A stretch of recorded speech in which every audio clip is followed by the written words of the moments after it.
Welcome to the Gastro Guru at Home, the Canada Day Cornucopia edition. I'm going to be doing a coast-to-coast poutine, followed by a classic from the St. Lawrence Market in Toronto. But first, as always, let's make up an amazing cocktail, the Klondike Cooler.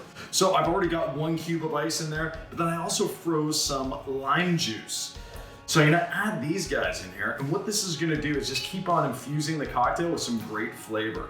Now this is a classic Canadian cocktail, so I'm using a classic Canadian rye, Collingwood, from Collingwood, Ontario. This is a really smooth Canadian whiskey. Next, I'm going to add in half and half soda water and ginger ale. Pouring that in. And then I'm gonna add in 2 pieces of fresh lime juice. This is a great, refreshing, tangy cocktail that's perfect for barbecues and everything else you're gonna be doing on Canada Day.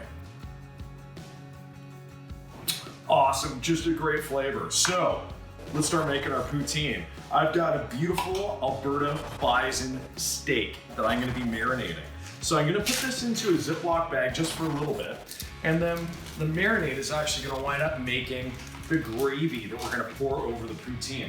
So, wash your hands after you touch that meat. Bison is very, very lean, so you wanna make sure that you marinate it well, and then don't cook it too long. So you're gonna add in some Montreal steak spice. You can already see where I'm going with this, huh? Alberta, Montreal. Then onto Niagara-on-the-Lake, well actually Grimsby with some Fielding Estates Fireside Red. I'm gonna add in the entire bottle. We're gonna get the steak nice and drunk before we grill it up. Then I've got some chopped up scallions. I'm gonna add these guys in. And I've got some shallots as well. What I'm gonna wind up doing is adding in the mushrooms, and we're gonna put this entire mixture into the bag. So I'm gonna zip this up, press all the air out, and then once the bison is marinated, I'm gonna dump everything into a non-stick pan, let it reduce by half, blend it up, and that's gonna be our poutine gravy. So I'm just gonna put that here, clean this up, and we gotta start making our crinkle cut fries.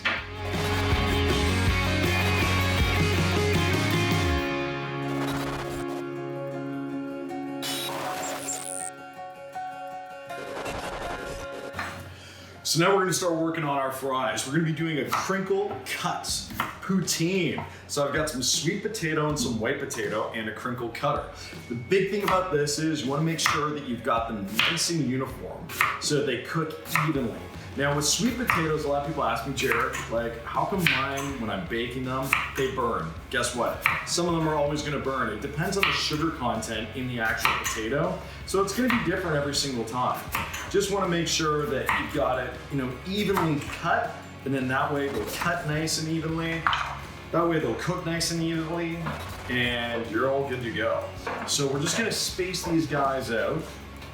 And we're gonna do the same thing with the white potato. I wanna use white potato because Yukon Gold has just got too much liquid in it. And I've already washed these guys already in case you were wondering. And we're just gonna chop through these.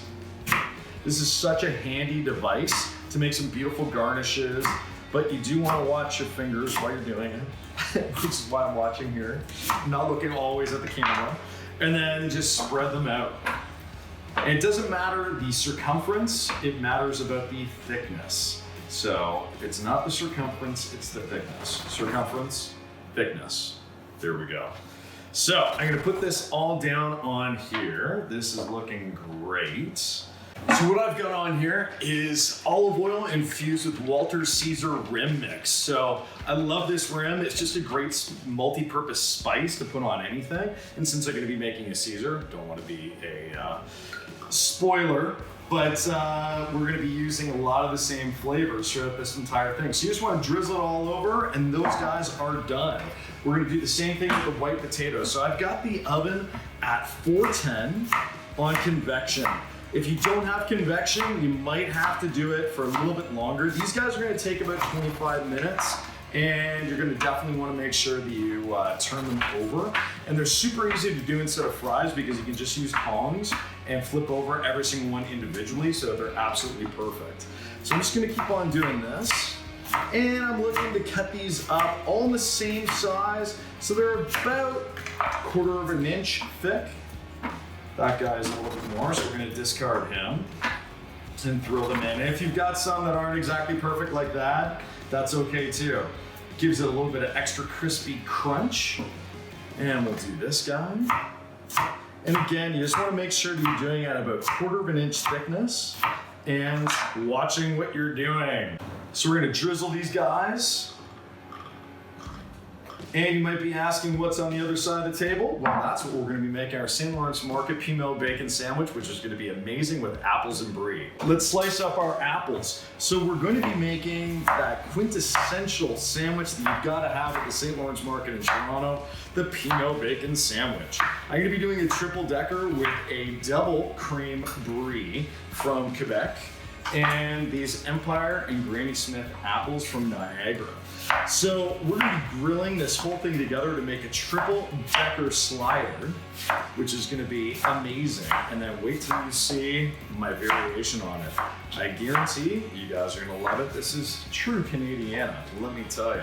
So now that we've got these all sliced up, we're gonna head to the grill to grill up our steak and our pimento bacon.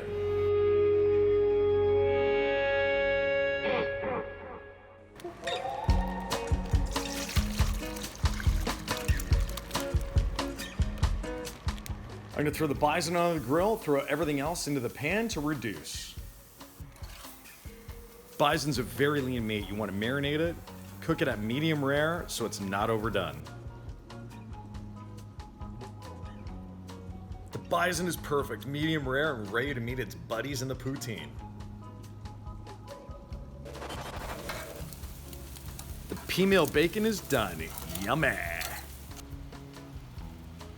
We're gonna triple stack with our apple and brie and add it onto the buns.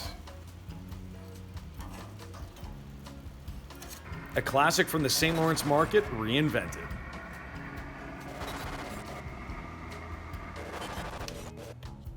Make up your KD however you love to. Put it into a non-stick pan, let it sit there for a little while on medium to fry up.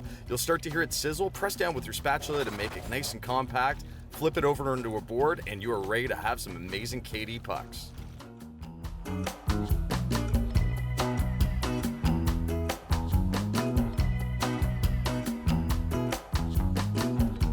And we've got our back bacon sandwiches are all done. And of course, if you don't have brie, that's okay because every good Canadian's got some KD. So we can also do this with some fried KD pucks, which I'm just gonna put the finishing touches on this guy. This tastes also very, very delicioso. And here we go. Now, finishing touches on our poutine. I've already got our fries in there. We've got our cheese curds. Next, let's add on our bison. We're just gonna add in some nice pieces in here, some good chunks. And then, of course, our reduced marinade, which is piping hot. And of course, we can't forget our lobster chunks. So I've got some tails and some claws that I've cracked up. This is a very, very decadent coast to coast poutine here. So you wanna make sure that your gravy is super hot so it melts the cheese curds and brings everything together. And of course, if you don't feel like doing that, you can always pick up this. A Quebec classic, St. Hubert's ready to go poutine gravy, which is also absolutely delicious. And of course, we can't have Canada Day without an amazing Caesar. And I come from an immigrant family. My grandparents came here from the Ukraine. So I'm gonna add a little bit of touch of Ukrainian to Canadian. So in a shaker half full of ice, I'm gonna add in some Polar Ice Vodka, which is of course Canadian. And then some Walter's All Natural Caesar mix. Love this stuff. A little bit of Worcestershire. I don't like to put the rim on my Caesar. I like to put it in. And then a little touch of Montreal steak spice. And some beet horseradish. Homage to my grandparents. Good teaspoon and a half. And we're gonna shake this up. This way, we're infusing all the seasonings instead of just getting the seasonings on your lips, and then you can't taste anything for about 4 sips. I always pour my Caesars back into the mixing glass. So we're gonna add in stewed pickle and a extreme bean. And there we go, there's our Canada Day Caesar.